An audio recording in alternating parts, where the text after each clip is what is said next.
बिस्मिल्लाहिर्रहमानिर्रहीम। शुरू अल्लाह के नाम से जो बड़ा मेहरबान निहायत रहम वाला है। आऊज़ु बिल्लाहि मिनश शैतानिर रजीम। बिस्मिल्लाहिर्रहमानिर रहीम। अल्हम्दुलिल्लाहि अहलिही व सलातु व सलामु अला अहलिहा। अल्लाहुम्मा सल्लि अला मोहम्मद व आले मोहम्मद व अज्जिल फरजहुम। मोहतरम नाज़रीन व सामाईन, अस्सलामु अलैकुम। आज की नई वीडियो के साथ हाज़िर खिदमत है। मैं हूं अली रूहानी और आप देख रहे हैं हमारा ऑफिशियल यूट्यूब चैनल।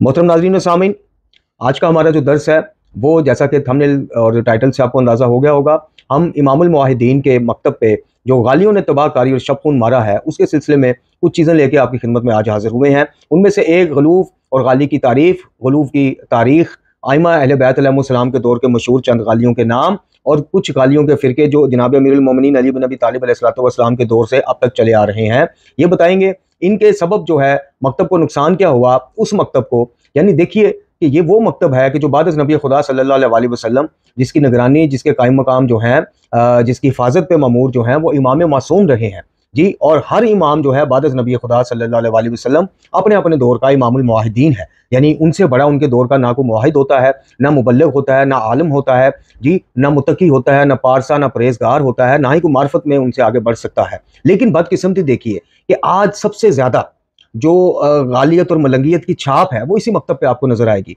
और इसके पीछे सिर्फ गालियों का, मुफवज़ा का प्लान या मंशूर या मेहनतें और कोशिशें नहीं है। मकतब के अंदर ऐसे साहिबान के जिनके सरों पर इमामा अमामा है, जिनके शानों पे अबा कबा रही है, जिनको मकतब के अंदर बड़ी एक इज्जत की निगाह से देखा जाता है और हुज्जतुल इस्लाम वल मुस्लिमीन, कुम्मी, नजफी, फलां, ये वो मुख्तलिफ अलक़ाबात से नवाजा जाता है, भारी भरकम फीसें अदा की जाती हैं। क्यों? कि हमें मसाइब हुसैन सुनाए जाएँ, हमें फ़ज़ाइल अहले बैत सुनाए जाएँ, हमें दीन सिखाया जाए। लेकिन जो वो सिखा के जाते हैं, अक्सरियत की मैं बात कर रहा हूँ, उलमा हक अगरचे कलील रहे हर दौर में, ना होने के बराबर रहे, लेकिन रहे।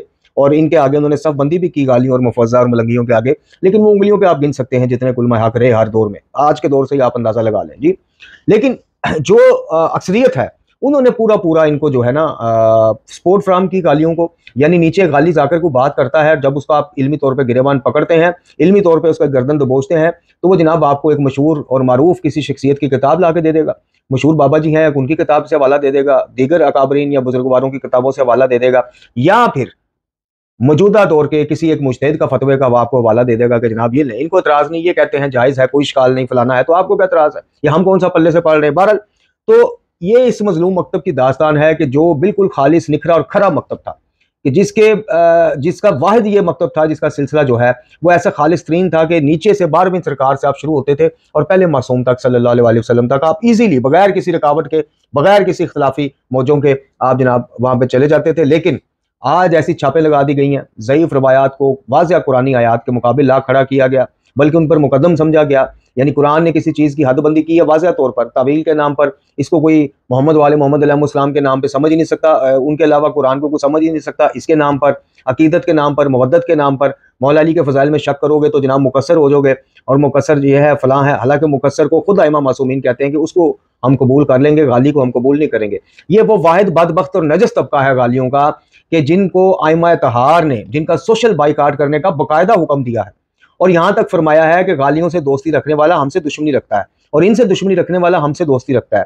जो इनको नवाजता है हमें महरूम करता है, और जो हमें महरूम करता है वो इनको नवाजता है। इसी तरह ये वाहिद नजस गाली टोला के इसके बारे में हत्ता कि कुछ रवायात में आया है कि आइमा अहले बैत इनके खून को भी मवा जानते थे, यहाँ तक शदीद रवायात मिलती हैं। लेकिन अफसोस कि आज कौम के बड़ों, कुछ बड़ों के मदद से मुकस्सर को जनाब जितना बड़ा मुजरिम बना के पेश किया गया, यानी शान में कमी करने वाला, तनकीस करने वाला, उसको ज्यादा बड़ा मुजरिम बना के पेश किया गया, जिसके बारे में खुद आले मोहम्मद अलैहिस्सलाम फरमा रहे हैं कि अगर वो पलटना चाहे तो हम उसे कबूल कर लेंगे। और उनको जनाब अकीदत और मवद्दत के नाम पे और लोगों को इस तरह से मलंगियत का प्रचार करते हुए कि जितना बड़ा कोई शिरकिया जुमला कह देगा, शिरकी अकीदा रखेगा, उतना बड़ा वो मुहिब है, उतना बड़ा वो मानी है, उतना बड़ा वो फलाना है, टिंगना है, मोमन है जी। तो बहरहाल इस मकतब के साथ ये हुआ है और स्टिल हो रहा है। देखिए, आप अकायद के ज़िमन में बरादरान अहले सुन्नत के हर उससे आप इख्तिलाफ करें, देवबंदी भाइयों से करें, अहले हदीस भाइयों से करें, बरेलवियों से करें, दीगर उनसे करें, लेकिन एक चीज़ को तो आप तस्लीम करें, अकीदे का इख्तिलाफ एक साइड पर रखें, नज़रियाती इख्तिलाफ, इल्मी इख्तिलाफ एक साइड पर रखें। उन्होंने अपने नौजवानों के लिए देखें काम तो किए ना, यानी हमने दावत फ़िक्र अमल अपनी किताब में भी इसका जिक्र किया कि नौजवानों की तरबियत के लिए देवबंदी बरादरान के यहाँ तबलीगी जमात मौजूद है। तो इधर दावत इस्लामी और दीगर भी चीज़ें मौजूद हैं। गांव गांव करिया करिया जाते हैं, घर घर जाते हैं, कई नौजवानों को बारिश बना दिया, नमाजी बना दिया। मैं कहता हूँ आप इख्तलाफ रखें उनसे, इल्मी इख्तलाफ, हमें उससे कोई नहीं, लेकिन आप उनको इस चीज़ का क्रेडिट तो दें कि उन्होंने अक्सरियत नौजवानों के ऊपर काम किया है, खवातीन पर काम किया है, घर घर जाते हैं। हमारे यहाँ बदकिस्मती से बेड़ा गर्क हो, अल्लाह ताला जलील और रुसवा करे इन गालियों और इन गालियों के ठेकेदार, सपोर्टर्स और इनको लॉन्च करने वालों का, कि आज नौजवानों के ज़हन में मकतब दो चीज़ों में बंद कर दिया इन्होंने, जुल्जना से जंजीर तक या फ़ज़ाइल से मसाइब तक, बस। यानी आपको कुछ अंदर दर्द फील नहीं होता कि जो विरसा आपका था, यानी नबी खुदा सल्लल्लाहु अलैहि वसल्लम आका दो जहां खातिमुल अंबिया की सुन्नतों को आले मोहम्मद अलैहिस्सलाम से ज़्यादा कौन जानता है और कौन सिखा सकता है, और वो सिखा कर गए, बता कर गए। लेकिन दिल कलेजा फट जाता है जब हम देखते हैं कि बरादरान तो छोटी से छोटी सुन्नत का ख्याल कर रहे हैं, मसवाक लगा रहे हैं जी, सुन्नत है, मामा सुन्नत है, रेशम मुबारक सुन्नत है, नौजवानों को सुन्नत सिखाई जा रही है, खुशबू के बारे में बताया जा रहा है कि आका करीम खुशबू का इस्तेमाल पसंद फरमाते थे, लिबास। हमारे मकतब में क्या है, किसी की तरबियत गाह का एक का नाम लें आप, जहाँ हफ्तावार या महाना जो है नौजवानों के तरबियती जो हैं वो अजलास होते हैं, जलसे होते हैं, कोई इस तरह के यूनिट्स लगते हैं, तो तरबियती वर्कशॉप होती है, नहीं, कुछ भी नहीं। तो बेड़ा गर्क हो इनका कि जिन्होंने ये काम डाला मकतब में, और सीधे सीधे मकतब को, सीधे सीधे इस्लाम को, सीधे सीधे अकाम को इन्होंने गलूफ के अंदर ऐसा मिक्सअप किया कि खालिक और गालियों का, गलूफ करने वालों का, गालियों का, मुफव्वज़ा का, मलंगियों का एम भी यही होता है कि खालिक और मखलूक का सिर्फ नाम का फर्क रह जाए कि अल्लाह ना को, वो जो एक लोगों को धोखा दिया हुआ वो जो एक रवायत बार बार बार बार सियाको सबाक से हटकर जी बस हमें अल्लाह ना को, इसके अलावा जो हमारी शान में कहो, बस वो ऐसा लोगों ने पकड़ा कि खालिक और मखलूक का जो अब डिफरेंस रह गया अक्सरियत का, वो सिर्फ नाम का रह गया कि वो अल्लाह है, ये अली है, वो अल्लाह है, ये हसन है, वो अल्लाह है, ये हुसैन है, बस इनको अल्लाह नहीं कहना, बस बाकी सारा काम डालो, सारा काम लो इनसे अल्लाह वाला, सारा इनके खाते डालो। ये आज हाल हो गया। तो चलते हैं जी, सबसे पहले गलूफ की तारीफ जो है वो आपकी खिदमत में पेश करते हैं कि अहले लुगत ने गलूफ के मुतअद्दिद मायने किए हैं, अफराद, ज्यादती करने वाला, मुबालगा, हद से ज़्यादा मुबालगा आराई करने वाला।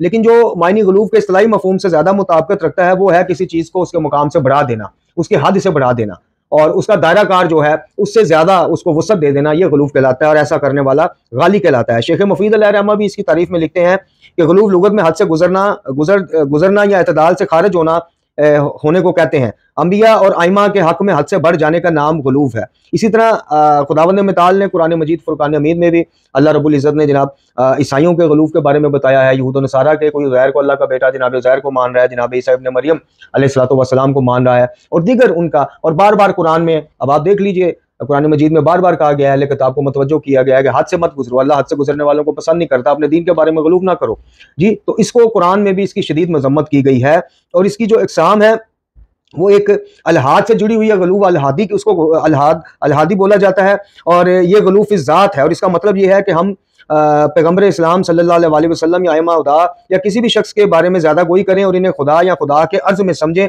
या खुदाई अमूर का अंजाम देने वाला समझें, यानी तसर्रुफात का हक इनको मिल गया ऐसा समझें, या ऐसे लोगों को खुदा न खास्ता नबी रुसल या वो समझें कि जो इसके अहल नहीं है और जो नहीं है, बिल्कुल भी नहीं है, यानी नबी भी नहीं है, रसूल भी नहीं है, वो पैगम्बर भी नहीं है। जिस तरह के मरज़इयों ने एक वो डाला काम कि जनाब ये साहिब शरीयत नबी नहीं है, ये बशरी वो है, और ये वो इस तरह के जो भी उनके मुगल्लज़ात हैं उन दजालों के, इस किस्म का मतलब वो भी गलूफ कहलाता है। इसके बाद गलूफ की जो दूसरी किस्म है गलूफ तफवीज़ी है, यानी सिफ़ात और फ़ज़ाइल में हद से बढ़ा देना। एक चीज़ मिली, उस चीज़ को आगे 10 चीज़ें खुद लगा देना, यानी गाली ऐसा करते थे और ऐसा करते हैं कि एक आइमा तहार से मंसूब को रवायत सही मिल भी गई जिसमें कहा गया, मिसाल के तौर पे जैसे कहा गया, अब जैसे नबी खुदा सल्लल्लाहु अलैहि वसल्लम के हवाले से कि अल्लाह देता है मैं तकसीम करता हूँ, यानी उसका सियाको सबाक देखें तो वो हिदायत और इल्म के, दीन के अहकाम के बारे में कि अल्लाह नाज़िल करता है, अहकाम शरीयत मुझे सिखाता है, मैं आगे तकसीम करता हूँ, लोगों को सिखाता हूँ। या जनाब अमीर अली बिन अबी तालिब अलैहिस्सलातु वस्सलाम का ये कहना कि जो कुछ मुझसे पूछना है पूछो, मैं ज़मीन से ज़्यादा आसमानों के रास्ते जानता हूँ। अब ये एक चीज़ उनको सही मिल गई, आगे उन्होंने 10 चीज़ें इस पर खड़ी कर ली, खुतबा बयानिया पूरा घड़ के खड़ा कर दिया। तो ये 2 किस्म के गलूफ जो हैं वो ज़्यादा इसमें पाए जाते हैं गालियों की इक़साम में। अब आपको बताते हैं जी कुछ मशहूर गाली जो आइमा तहार अलैहिस्सलातु वस्सलाम यानी आइमा अहले बैत के दौर के हैं। इनमें सबसे पहले इमाम बाकर और इमाम सादिक अलैहिस्सलाम के दौर के मशहूर जो गाली अफराद थे, इनमें यफरा बिन सईद, बयान बिन समान, मुगैरा बिन सईद, अबुल खताब, बिशार सईरी, हारिस शामी, अब्दुल्ला बिन हारिस मदाइनी, ये तकरीबन 7 अफराद थे जो मशहूर थे इन दोनों आइमा के दौर में, इमाम बाकर अलैहिस्सलाम के भी और इमाम सादिक अलैहिस्सलाम के भी। इसके बाद जनाब इमाम अली रज़ा अलैहिस्सलाम के दौर के जो गाली अफराद हैं उनमें यूनुस बिन ज़यान, ये इमाम अलैहिस्सलाम के दौर के मशहूर गालियों में से है, और ये इमाम के दौर में कूफा में रहता था। कुतुब रजाल में इसे गाली शुमार किया गया है, झूठा और झूठी हदीसें गढ़ने वाला भी इसको बयान किया गया है। फजल बिन शजान ने इसे अबुल खताब की तरह झूठा कहा है शायद इसी वजह से इमाम रज़ा अलैहिस्सलाम ने एक हदीस में इरशाद फरमाया है कि यूनुस बिन ज़बियान जो है, ज़बियान, ये भी अबुल खताब की तरह बदतरीन अज़ाब में मुब्तला होगा। इसके बाद मोहम्मद बिन फरात है, ये भी कूफे का रहने वाला था, इमाम अली रज़ा अलैहिस्सलाम की नबूवत का कायल था। ये शराबी मशहूर था। इमाम रज़ा की रिवायत के मुताबिक ये झूठा भी कज़ाब और अबुल खताब के पैरोकारों में से था। मोहम्मद बिन फरात आखिरकार इब्राहिम बिन महदी बिन मंसूर अब्बासी अल-मरूफ इब्राहिम शका के हाथों कत्ल कर दिया गया था। इसके बाद अबू समीना, ये मोहम्मद बिन अली बिन इब्राहिम बिन मूसा अल-मरूफ अबी समीना इमाम अली रज़ा अलैहिस्सलाम के दौर के गालियों में से एक था। कुतुब रिजाल ने इसे इमाम के साहब में शुमार किया है, लेकिन इसको गाली कहा है। ये पहले कूफे में रहता था, फिर अहमद बिन मोहम्मद बिन ईसा के पास कुम में चला गया, लेकिन जब अहमद बिन मोहम्मद को इसके गाली होने का इल्म हुआ तो उन्होंने इसको शहर बदर कर दिया, यानी शहर से निकाल दिया। सफवान बिन यहिया, ये जो है इमाम रज़ा और इमाम जवाद के ज़माने में कूफा के मशहूर शियों में से था, और ईरानी जब कूफा और इराक के दीगर इलाकों में गए तो इन्होंने गालियत को काफ़ी फ़रोग़ दिया, और ये काम इमाम रज़ा के दौर में काफ़ी शिद्दत इख्तियार कर गया था। मरहूम फ़याज़ जो है वो अपनी तारीख़ुल इमामिया में लिखते हैं कि ईरानियों का कूफा और बिलअमूम इराक में होना इमाम अलैहिस्सलाम के बारे में गुलूफ़ के नज़रिया में बड़ी तासीर रखता है, और ख़ुसूसन जब इमाम रज़ा हिजाज में थे। मरहूम फ़याज़ तारीख़ुल इमामिया में कहते हैं कि ईरानियों ने जो तशय्युओं में गालियत फैलाई है, ये इनके पुराने अकायद मसलन बादशाहों की परस्तिश, आग की परस्तिश और इनको खुदा समझना वगैरह का नतीजा है। बहरहाल मोहम्मद बिन असलम यह भी इमाम अली रज़ा अलैहिस्सलाम के दौर में था और रावियों में से था, और फासिदुल मज़हब और गाली था। मोहम्मद बिन बशीर कूफा का रहने वाला, इमाम मूसा काज़िम अलैहिस्सलाम के साहब में शुमार होने वाला, इमाम की शहादत के बाद गालियाना अकायद का प्रचार करने वाला, अपने गालियाना अकायद की वजह से अब्बासी खलीफा के हाथों कत्ल हो गया। इसके पैरोकारों को बशरिया कहते थे।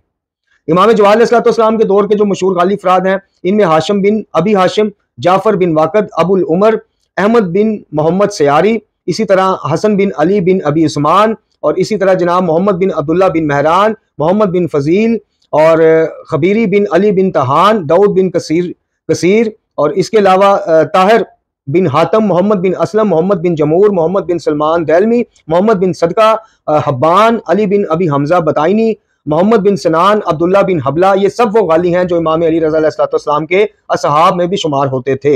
अब इमाम हादी और इमाम अस्करी अलैहिस्सलाम के दौर के कुछ गाली अफराद, जिनमें फारिस बिन हातम, इसके अलावा मोहम्मद बिन नसैर नुमैरी, इसके अलावा जनाब अली बिन हस्का और इसका शगीर्द कासिम यक्तीनी, हसन बिन मोहम्मद, फ़तह बिन यजीद जरजानी, अहमद बिन मोहम्मद सयारी, इसके अलावा इसहाक बिन मोहम्मद बसरी, अबू अब्दुल्ला मगाजी, इसी तरह मोहम्मद बिन मूसा अल-सरई, अहमद बिन हलाल, हुसैन बिन अब्दुल्ला कुमी, ये जो हैं इमाम हसन अस्करी अलैहिस्सलाम, इमाम जवाद और इमाम हसन अस्करी के दौर के मशहूर गाली थे।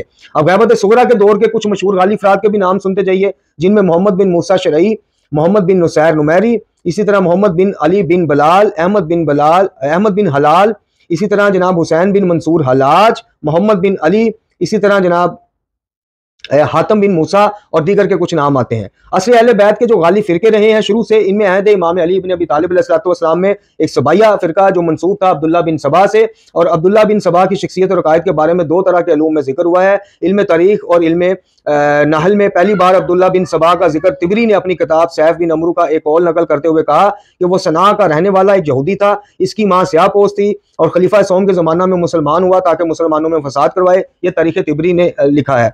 इसके बाद जनाब अल्लामा सैयद मुर्तज़ा अस्करी किताब अब्दुल्ला बिन सबा की दूसरी जिल्द में इब्न सबा की शख्सियत के बारे में मुफस्सल बयान फरमाते हैं कि यह दास्तान साखतगी है। अलबत्ता बाज़ अहले सुन्नत और दीगर जो अकाबरीन हैं वो भी इब्न सबा का इनकार करते हैं, लेकिन बहरहाल कुतुब शिया में जो है बाज़ कुतुब रजाली और रवाई में 5 हदीसें इमाम सजाद, इमाम बाकर और इमाम सादक अलैहिस्सलाम से मनकूल हैं, जिनमें इब्न सबा और इसके गालियाना अकायद का भरपूर जिक्र मिलता है। अच्छा जी, इसके बाद दूसरा फिरका कैसानिया है। ये जो है इसको कुछ लोग जनाब कैसान जो एक करदार है जो मौला अली के ज़ात करदा गुलामों में से गुलाम था और क़याम मुख्तार सक़फ़ी में इसने कलीदी करदार अदा किया, उससे मंसूब करते हैं। कोई कहता है कि ये अबू अमरा का लक़ब था जो कि मुख्तार सक़फ़ी के ज़माना में कूफा की पुलिस का इंचार्ज था। इसी तरह कुछ कहते हैं कि मोहम्मद बिन हनफिया ने किसान जो है लक़ब मुख्तार सक़फ़ी को उनकी ज़हानत की वजह से दिया था। बहरहाल फ़िरका कैसानिया को मुख्तार सक़फ़ी से ज़्यादा मंसूब किया जाता है, लेकिन ये बात तयशुदा है और तारीख में साबित है कि मुख्तार सक़फ़ी ने किसी ज़ाती नज़रियात या कायद का ना प्रचार किया ना कुलक से फ़िरका बनाया। इसके बाद जनाब मुख्तारिया फ़िरका आ जाता है, हाशमिया आ जाता है। इमाम सादक और इमाम बाकर और इमाम सादक अलैहिस्सलाम के दौर के मशहूर जो गाली फ़िरके थे वो खताबिया थे, खताबिया कहलाते थे, करबिया, जनाहिया, मुगैरा वगैरह कहलाते थे, बयानिया, हारसिया, सादिया। इसी तरह मंसूरिया फ़िरका था, हुसैनिया फ़िरका था, मोहम्मदिया फ़िरका, ये दीगर कुछ मशहूर फ़िरके हैं जो आइमा तहार के दौर में रहे। अब आपको कुछ बताते हैं कि इनका जो तबाहकारियां हुई, मकतब में जो नुकसान हुआ है जी, और ये इनका क्या मतलब नुकसान इस मकतब ने सहा, और इनके दौर के जो मशहूर गालियाना कायद हैं वो तो खैर आपके सामने ही है। और अभी कुछ देर में हम शेख सदूक ने जो एतकादात में इमाम अली रज़ा अलैहिस्सलाम का खत नकल फरमाया है, सहीहुल इस्नाद खत है वो, और सिलसिला इस्नाद भी नकल फरमाया है, वो आपकी खिदमत में पेश करेंगे तो आपको इनके उस दौर के और आज के दौर के कुछ अकायद जो है वो नुमायां हो जाएंगे। इनका मकसद क्या है? मोहतरम नाज़रीन व सामीन, इस फिरके ने जो है ना मुख्तलिफ जहतों से अपने अकायद लिए, यानी नजरियात लिए, अपने आइडियल लिए, यानी आतिश परस्तों से कुछ चीजें ली, कुछ हिंदुआना रस्म रिवाज से चीजें ली कि वो अल्लाह को एक मानते थे खालिक और मानते थे कायनात बनाने वाला वही है, लेकिन उसके बाद वो अपने अवतार उन्होंने बना लिए थे मुख्तलिफ बुतों, जिनके बुत बनाते थे उन शख्सियात जो गुजर गई हुई थी उनको अवतार का नाम दे दिया, अल्लाह के करीब होने का वसीला बना के बराह रास्त पूजना शुरू कर दिया, बराह रास्त उनसे दुआएं मांगना। तो इस तरह से करके मुख्तलिफ जहतों से इन गालियों ने अपने कायद लिए।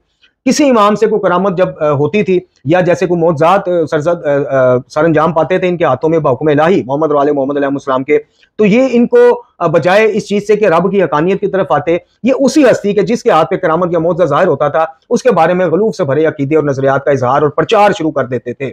अब इनको इसका फ़ायदा क्या है? सबसे बड़ी बात यह है कि अहकाम शरीयत से अपने आप को बरीउल ज़िम्मा समझते थे। ये समझते हैं और समझते थे कि जो वक़्त के इमाम की मासूम की मार्फत हासिल कर लेता है और अल्लाह ताला के इज़्न से यानी इनमें भी दो किस्में हैं, एक मुफव्वज़ा है, यानी वो इनसे इस लिहाज से बेहतर है कि वो इनको मखलूक समझता है और ये समझता है कि अल्लाह ने इनको खल किया और उसके बाद किसी अमूर को सरंजाम अमर को नहीं दिया, बल्कि इन्हीं मुकद्दस हस्तियों के हाथों फिर बारिशें भी बरसाई, इंसानों को भी पैदा किया, चिन परिंद खलक किए, कायनात का निज़ाम इनके हवाले कर दिया, ये है मुफव्वज़ा।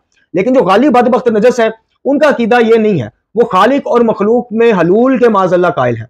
वो इस तरह की चीज़ों की ज़ईफ़ रवायतों की कि कभी हम वो हो जाते हैं वो हम हो जाता है, उसकी बेस के ऊपर कहते हैं कि हर इमाम हर वक़्त के इमाम के अंदर जो है खुदा न खास्ता अल्लाह हलूल कर जाता है। अब ये जो भी सरंजाम दे रहे हैं, बोल रहे हैं, कह रहे हैं, ये मुजस्सम जो खुद इमाम खड़ा है, ये खुद इमाम नहीं खड़ा, नाउज़ुबिल्लाह मिन ज़ालिक, ये अल्लाह ही खड़ा है। तो वो मार्फत इमाम को ही हासिल समझते हैं सब कुछ, आज भी और पहले भी। और इसके बाद वो शरीयत मुकद्दसा के किसी अकाम की पाबंदी को जरूरी नहीं समझते, अपने आप को बरीउल ज़िम्मा समझते हैं, उसी का प्रचार करते हैं। आज भी मिंबर पे जहां आप देखें कि नमाज को हुसैन से टकराया जा रहा है, कंपैरिजन करवाया जा रहा है, आइमा का अंबिया से कंपैरिजन करवाया जा रहा है, आज़ादारी और नमाज का कंपैरिजन कराया जा रहा है, तो आप समझें कि ये वही जरसूमे हैं गालियत के कि जो साहिब मिंबर जो भी इस तरह का बयान दे रहा है उसमें मुकम्मल सराहियत कर गए। असल हकीकत क्या है? असल हकीकत यह है कि आइमा तहार अलैहिस्सलाम का बाद नबी खुदा सल्लल्लाहु अलैहि वसल्लम जो फरीज़ा मनसबी है वो है लोगों को हिदायत के करीब करना, इस्लाम की तशरीहात और तौज़ीहात लोगों तक पहुंचाना, कुरानी अहकामात को लोगों तक सहल करके बताना। कुरान का तर्जुमा, तफसीर, तावील इमाम से बढ़ के कोई नहीं कर सकता, लिहाजा आइमा तहार जो जिस साइड पे लोग मुख्तलिफ मतलब निकाल लेते थे उस मौके पर वक़्त के इमाम जो हैं वो बताते हैं कि आयत का शान नज़ूल क्या है, किस बारे में है और इस आयत का मसदाक क्या है। ये सारी चीज़ें एक इमाम वक्त का है। इससे बढ़ के ना किसी इमाम ने क्लेम किया, दावा किया कि हम रिज़्क़, रोटी, औलाद और शिफा, जिंदगी, मौत, ये भी मामला देखते हैं। हम जिसका चाहे रिज़्क़ बढ़ा दें तो जिसका चाहे कम कर दें, हम जिसको चाहे औलाद दें, जिसको चाहे बे औलाद रखें, हम जिसकी चाहे मौत का वक़्त मौखर कर दें, जिसकी चाहे जल्दी ले आए। इस तरह का कोई दावा जो गालियों ने आज कामयाब हो गए, वो आज यानी नौजवान एक बच्चा भी हल्का मातम से आप लेके आए, उसे आप कहें कि अल्लाह से मांगो, वो कहेगा मुकस्सर हो तुम, वहाबी हो। ये है वो ज़हन साजी और तरबियत, और ये है वो तबाहकारियां जो मकतब आज इनकी की भुगत रहा है। इनको पकड़ने का आसान तरीका ये है, और गालियत का जो अपने अंदर वायरस है उसको चेक करने का बेहतरीन तरीका ये है कि आप ये देखिए कि कहीं कुरान की बात आने से आपका दिल सुकड़ तो नहीं जाता। यानी जैसे कहा जाता है कि अली का जिक्र जो है मोमिन और मुनाफिक की पहचान है, ऐसे कुरान भी मेयार है, कुरान भी फुरकान है, कुरान भी हक और बातिल की तमीज कराता है। जी आप देखिए कि मुहर्रम में अगर आप तिलावत कुरान सुनते हैं तो कहीं आप अपने आप को मुकस्सर तो नहीं समझते सुन के? यानी आपने नोहा नहीं लगाया, तिलावत कुरान किसी वक्त लगा ली, तो क्या आप मुकस्सर तो नहीं अपने आप को समझने लग पड़े? आप ये देखिए कि मौला अली अलैहिस्सलाम या दीगर रहमत तहार के नाम पे जो भी फजाइल आपको बताए जाते हैं, आप उनमें शक करने को मुकस्सरियत की इलामत तो नहीं समझते? यानी अगर आपका दिल ये चाहे कि जनाब मौला कायनात ने खुतबा बयानिया जैसा शिरकिया खुतबा भी दिया होगा, ये हो सकता है कि मौला अली कहें माज़अल्लाह आसमान बनाने वाला मैं हूँ, मूसा को भेजने वाला मैं हूँ, ईसा को भेजने वाला। अगर आप इस चीज के ऊपर सवाल खड़े करें और कहें कि ये नहीं हो सकता, मौला कायनात का ये जुमले कलमात नहीं हो सकते, तो कहीं आपके अंदर से आवाज तो नहीं आती कि तूने मौला अली के फजाइल में शक किया है, तू मुकस्सर हो गया? ये चीजें आपने चेक करनी है। कहीं ऐसा तो नहीं है कि नमाज पढ़ने और आजादारी करने का आप तकाबल कर रहे हो कि नमाज जनाब 5 वक्त है, आजादारी हर वक्त है, वाह वाह वाह, नारा हैदरी या अली। ये चीजें जरा आप चेक करते रहा करें, और अगर ऐसा कोई तशखीस आपको मालूम हो कि हाँ ऐसा हो रहा है, फौरन कुरान की तरफ, सहीफा कामला की तरफ, नाजुल बलागा और दीगर मुस्तरद अहादीस और रवायात मासूमीन की तरफ रजू करें, यानी कि मरकज की तरफ रजू करें, यानी कि कुरान वाले बैत की तरफ रजू करें, यानी कि मकतब की तरफ रजू करें। अब चलते हैं जी, आपको बताते हैं कि मजीद इस बारे में आइमा तहार अलैहिस्सलातु वस्सलाम का जो हमेशा से रहा है, एक स्टैंड रहा है गालियों के खिलाफ। ये खैर काफ़ी तवील हो जाएगा, हम आपको इमाम अली रज़ा अलैहिस्सलातु वस्सलाम का वो ख़त मुबारक सुनाएंगे, और उसमें उससे पहले आप तबरकन इमाम बाकर अलैहिस्सलातु वस्सलाम की कुछ मजम्मत सुनते जाएं जो गालियों के वाले से थी। गालियों ने इमाम बाकर अलैहिस्सलातु वस्सलाम के हदीस से सुए इस्तिफादा किया और बहुत सारी जाली हदीस को इमाम के नाम से मंसूब कर दिया। और करते क्या थे, एक चीज़ इमाम से सुनते थे, वही जैसे मैंने आगाज़ में बताया, एक चीज़ साबितशुदा ले ली, 10 चीज़ें इख्तराई गढ़ी हुई खुद लगा ली। इसके बारे में इमाम अलैहिस्सलातु वस्सलाम ने इनका रद्द करते हुए फरमाया था कि ये बदतरीन और नजस तरीन मखलूक हैं, ये हमारे बारे में वो दावा करते हैं जो खुद हम अपने बारे में नहीं करते। किसी इमाम ने नहीं कहा रिज़्क़ हम देते हैं, किसी इमाम ने नहीं कहा औलाद हमसे मांगो, किसी इमाम ने नहीं कहा कि वलायत तकवीनी के तहत कायनात में तसर्रुफात का हक हमें मिल गया, किसी ने नहीं कहा। ये इन्होंने कहा है जो आपको कहते हैं, ये जो तूल अर्ज की बहस में आपको उलझाते हैं। यानी जब आप इनसे दलील मांगे कि जुमला या अली मदद किसी इमाम से साबित करो, तूल अर्ज फलां टिंग ऐसा है वैसा है, आसफ बिन बरकिया तख्त ले आया, ये क्यों नहीं कर सकते फलाना, बस। यानी इनकी गरीबी देखें, इनकी बदनसीबी देखें कि ये अपने अकीदे के दिफा में इमाम, किसी एक इमाम के मुंह से निकला हुआ जुमला या अली मदद आपको साबित नहीं कर सकते क़यामत तक। बहरहाल तो इस ज़िम्मन में बहुत ज्यादा मुज़म्मतें हैं और वो इंशाल्लाह गाए बगाए हम पेश भी करते रहेंगे। अभी चलते हैं जी, आपको आपकी खिदमत में पेश करते हैं इनकी कुछ तबाहकारियां और इनके नतीजे। ये खुदावंद मुताल की जो तकसीर करते हैं, अजमत खुदा को घटाते हैं और मखलूक को बढ़ाते हैं। यानी खुदावंद करीम की जो इख्तियारात हैं उनमें मखलूक को शिरक करते हैं, अल्लाह की अजमत को कम करते हैं और उसकी बनाई मखलूक की अजमत को उसके बराबर लेके आते हैं। तर्क वाजिबात पर जोर देंगे, ये मैंने अभी आपको बताया। ये आपको हमेशा इस चीज़ पे कायल करेंगे जनाब। अब इसको क्या कहा जाए, मतलब कि ये कहेंगे कि जनाब जिन्नों और इंसानों को जब पैदा इबादत के लिए किया गया है तो नमाज तो सिर्फ 5 वक्त है, हज एक दफ़ा है वो भी साहिब इस्तिताअत पे, रोजे साल में 30 है, ज़कात जो है साहिब निसाब पे है, ये है वो है, तो फिर वो कौन सी इबादत है कि जिसके लिए जिन्न और इंसान पैदा हुए? वो तो वो इबादत होनी चाहिए जो हर वक्त होती है, तो वो इबादत है अली अली कहो तो सदा राजी रहो। आगे से नारे शुरू हो जाएंगे, तर्क वाजिबात, तकसीरी अजमत खुदाबंदी, जाली रवायात का घरना, एक चीज इमाम से सुन के 10 चीजें खुद लगा के आगे नशर शात करते रहना। शिया के जब भी कयाम हुए उनको नुकसान पहुंचाया इन्होंने, दुश्मनाने शिया को इख्तिलाफ का मौका फराम किया, और सबसे बड़ा जो इन्होंने बदबख्तों ने, इन नजिसों ने नुकसान किया वो ये कि मकतब इमामुल मुवाहिदीन के ऊपर कुफर और शिरक के और गैर मुस्लिम के फतवे इन्होंने लगवाए इन गालियों ने। आज भी आप देख लें कि जो शिया को मुसलमान नहीं समझता, जब आप उनसे दलील पूछेंगे, कभी आपको अलवी का क्लिप, कभी आपको तौसवी का क्लिप, कभी मुल्तानी का क्लिप, कभी तसद्दक साहब का क्लिप, कभी फलाने साहब का, कभी जाफर जतोई जैसे जो है मस्करेबाज का क्लिप, कभी किसी का क्लिप, और कभी जनाब मौजम शहनशाह मौजम का क्लिप, कभी इंडिया से आया एक सूफी का क्लिप कि अली की बंदगी के लिए तुम पैदा हुए, अल्लाह की बंदगी तो तुम्हारे। आज भी आप देख लें कि शिया के कुफर के ऊपर जो दलीलें और वो दी जाती हैं वो इन्हीं गालियों का किया धरा है, या इनके ऊपर जो सरपरस्त बैठे हैं कोई इश्काल नहीं, बामरे मुहाल है, फलाना है, बिना बरहतियात वाजिब कोई फलाना नहीं। आज भी जो इनके सरपरस्त ऊपर बैठे हैं और जो खुल के नहीं बताते, वो बदबख्त हो, ये जुमले मौला ने नहीं कहे, किसी इमाम ने नहीं कहे, ये कीदा उन्होंने नहीं गढ़ा, तुम कहां से ले आए हो? नहीं, वो क्या कहेंगे, चूंकि आसफ बिन बरखिया एक इसमें आजम जानता था, वो अगर तख्ते बल्कीस ला सकता है तो ये तो 99 जानते हैं। चूंकि जनाब ईसा को अल्लाह ये इज़्न दे सकता है कि मुर्दे खड़ा कर दें, तो ये तो फखरे ईसा है। वो आगे से इस तरह की तावीलें देके इनको बुनियादें फराम करते हैं। तो ये आपको कुछ हमने थोड़ा सा मुख्तसरन एक तहकीकी काम आपकी खिदमत में पेश किया कि आपको इनकी तारीख बताई, इनके फिरके और कुछ आइमा अहले बैत के दौर के मशहूर नामवर गालियों के नाम बताए। इस सिलसिले में जो थोड़ा सा हमने इस्तेफादा किया है वो जनाब असद अब्बास अज़दी साहब की किताब है ग़ुलूव और गालियत के हवाले से। उसमें इन्होंने पूरे हवाला जात के साथ, कोई साहब अगर हवाला जात देखना चाहें उनकी किताब मौजूद है, हवाला जात के साथ ये सारी चीज़ें नकल की हैं। तो अब चलते हैं इमाम अली रज़ा अलैहिस्सलाम के उस खत की तरफ जो हम पहले भी पेश कर चुके हैं, लेकिन तबरकन नए सुनने वाले भी इस्तेफादा कर लेंगे। इमाम अली रज़ा अलैहिस्सलाम फरमाते हैं, ये खत भी है और शेख सदूक के नजदीक वो अपनी दुआ में भी ये अक्सर कलमात दोहराया करते थे। इसको गौर से सुनना आपने। अब जो हासिल कलाम है और जो यानी कि आपको और मुझे, देखें आप में से भी अक्सरियत को पता चल जाए कि इमाम ये समझते थे, इमाम का कीदा ये था, तो कोई बदबख्ती होगा कि जो इमाम की मुखालफत करे। और हमें भी एक चीज साबित हो जाए कि जनाब जुमला या अली मदद, शबीहात से मनते मांगना, गैर खुदा के नाम की नजर न्याज, जी सवाब मनसूब उनसे करना या साल करना, वो अलग चीज है। ये अगर साबित शुदा हो तो हम भी बदबख्त हैं कोई कि हम जनाब खुद हमने जन्म खरीदनी, हम भी फौरन जनाब कहेंगे कि ठीक है, अगर मासूम की मोहर सब्त हो गई तो बिल्कुल ठीक है। लेकिन अगर अजीजो मासूम की मोहर ना सिर्फ सब्त ना हो बल्कि इसके खिलाफ हो, इसके खिलाफ पॉलिसी स्टेटमेंट दिया हो इमाम अली रज़ा अलैहिस्सलाम ने, और हर दौर के इमाम ने इन पर लान तान की हो, इनके सोशल बाइकाट का हुक्म दिया हो, फिर हमारे पास क्या वजह है इनके अकायद को मिनोअन खरीदने की, लेने की? जो मिंबर से भेज जाते हैं हम ले लेते हैं। तो इमाम अली रज़ा अलैहिस्सलाम फरमाते हैं कि बारे इलाहा, मैं तेरी दरगाह में अपनी हर किस्म की ताकत और कुव्वत से बेजारी जाहिर करता हूँ, क्योंकि तू ही तो हर किस्म की ताकत और कुव्वत का सरचश्मा है। या अल्लाह, मैं इन लोगों से अपनी मुराद का इजहार करता हूँ जो हमारे बारे में ऐसी बातें कह जाते हैं जो हम अपने अंदर नहीं पाते। एक एक जुमले को गौर से सुनिएगा। ए अल्लाह, खल्क करना और हुक्म देना तुझसे ही मुतल्लक है। खल्क भी तू करता है, हुक्म भी तेरा।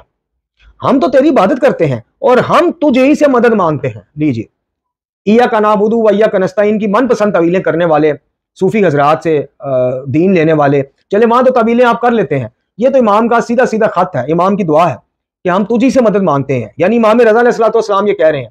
इमाम रज़ा अलैहिस्सलाम किस मासूम व इमाम के फर्जंद हैं? इमाम मूसा काज़िम अलैहिस्सलाम, वो इमाम जाफर सादिक अलैहिस्सलाम। तो अपने बाव अजदाद से क्यों नहीं मदद मांगते? अगर वलायत तकवीनी के उसमें और बेइज़्न अल्लाह समझ के मदद मांगने में कोई हर्ज नहीं है, तो इमाम अली रज़ा अलैहिस्सलाम यहां पर यह चीज जितला क्यों रहे हैं कि हम सिर्फ अल्लाह से मदद मांगते हैं?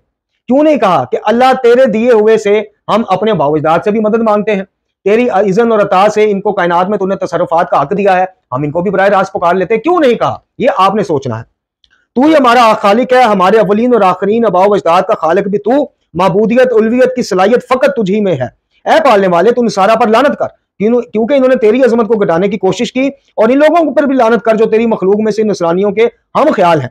खुदावंद, हम तेरे बंदे हैं और तेरे बंदों की औलादें हैं। हम ना अपने नफा नुकसान के मालिक, हम ना अपने नफा नुकसान के मालिक, ना अपनी मौत व हयात और मरने के बाद दोबारा जिंदा होने पर कुदरत रखने वाले। बारहा, जो शख्स ये गुमान करता है कि हम पैदा करते हैं, रोजी देते हैं, हम इससे इसी तरह बरीउल जिम्मा और बेजार हैं जिस तरह ईसा इब्ने मरियम अलैहिस्सलाम नसरानियों से बेजार थे। या अल्लाह, जिन बातों का ये लोग हमारे मुतल्लक अकीदा रखते हैं, हमने इनको इसकी बाबत कोई दावत नहीं दी, इसलिए जो कुछ वो कहते हैं हमसे इसका मुआवजा ना फरमाना, और जो वो गुमान करते हैं हमें माफ फरमा। पालने वाले, तो जमीन पर किसी मुशरिक को, काफिर को जिंदा ना छोड़, क्योंकि अगर तू इन्हें जिंदा छोड़ेगा तो ये तेरे बंदों को मजीद गुमराह करेंगे और सिवाय काफिर और फाजिक और फाजर के औलाद नहीं जनेंगे। जनाब ज़रारा से रवायत है कि वो बयान करते हैं कि इमाम जाफर सादिक अलैहिस्सलाम से भी कुछ इसी तरह के कलमात सादर हुए हैं। यानी हर दौर के इमाम ने गालियों के बारे में इसी किस्म के नजरियात, अकीदे और बदवाओं का जो है ना इजहार फरमाया है। अब मेरे मोहतरम नाज़रीन सामीन, इस वाज़ेह खत को, खत इमाम को या दुआ इमाम को, शेख सदूक इसको दुआ भी गिनते हैं कि इमाम अली रज़ा की दुआ के जुमले। तो अब आप ये बताइए कि इसको सुनने के बाद आपके और मेरे पास क्या दलील है वलायत तकवीनी की? बताइए। और जब इमाम फरमा रहे हैं कि हम अपने नफा नुकसान की कुदरत नहीं रखते, हम पैदा करने खल्क करने की कुदरत नहीं रखते, हम सिर्फ तेरी इबादत करते हैं और कोई अमर नहीं है मां सिवाय तेरे अमर के, फिर पीछे क्या रह जाता है? पीछे रह जाता है एक उन्वान, वो है हिदायत, वो है दीन की तशरीयात और तोज़ियात, और वो है वलायत तशरीही, ना कि वलायत तकवीनी। इस बाबत गौर व फिक्र खुद कीजिएगा, अपने आप को दावत फिक्र दीजिएगा, इससे कबल के देर हो जाए। दुनिया में ही अपने अकायद खासकर अकीदा तौहीद की बाबत जो है अपने आप को मुतवज्जो कीजिए। अलार्मिंग सिचुएशन है आजकल की मजालिस में, जिसको मजालिस हुसैनी हम कह देते हैं। लेकिन मेरा एक ये भी सवाल जाते जाते ले जाइए, क्या पाकिस्तान में या दुनिया भर में होने वाली हर मजलिस हुसैन? बस ये मेरा एक छोटा सा सवाल लेते जाइए गौर व फिक्र की इल्तमास के साथ। इंशाअल्लाह अगले दर्स में आपसे दोबारा मुलाकात होगी। व आखिर दुआना अनिल हम्दुलिल्लाहि रब्बिल आलमीन।